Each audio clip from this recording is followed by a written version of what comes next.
Hey guys, today I'm going to show you how to make a winter-inspired butternut squash bruschetta. Let's do it.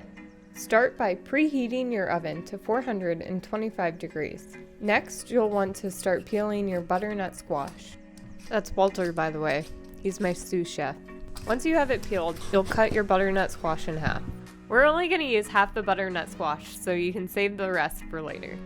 After that, scoop out all your seeds. Next, you will slice up and cube your butternut squash.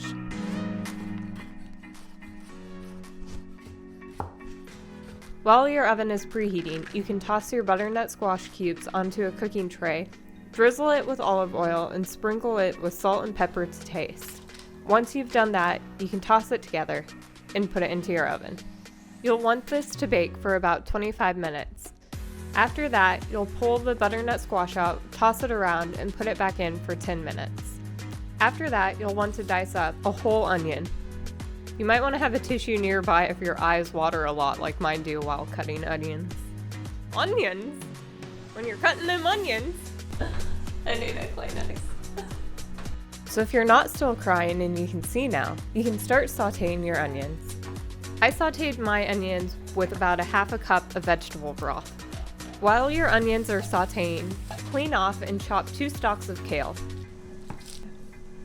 Once you have this chopped up, you can throw it in the pan with your onions and it will start to wilt down. By now, your timer should have gone off for the butternut squash. You can now pull this out and add this to the pan with your onions and kale. You can turn the heat off from your pan and put the lid on to keep it warm. We're now going to move on to the almond ricotta. You're going to start off by adding 1.5 cups of blanched almonds to a high-speed blender. Next, you'll add 2 teaspoons of nutritional yeast, a half a teaspoon of salt, and 3/4 teaspoons of garlic powder, 1.5 tablespoons of lemon juice, and a 1/4 cup of water. Next, you're going to start blending this up. You might have to stop a few times to scrape down the edges and add some more water. I ended up adding about a 1/4 cup more of water.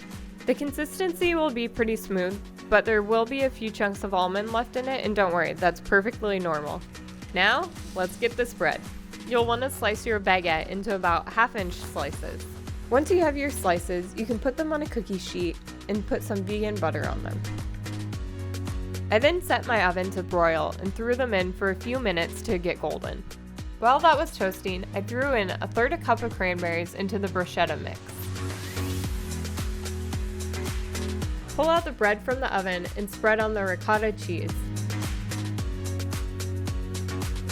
Once you have a good layer of that, you can top it with your bruschetta.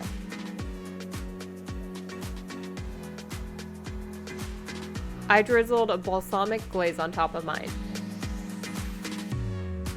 All right, let's give it a try. It's gonna be a mess.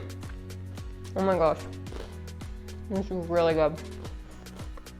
The cranberries give it this touch of sweetness. So there you have it, a winterized bruschetta with butternut squash, cranberries, kale, and onions. Quick, simple, easy to throw together. If you guys have any suggestions on what I should make next or things that you think would be great to veganize, let me know in the comments below. Let's get the bread!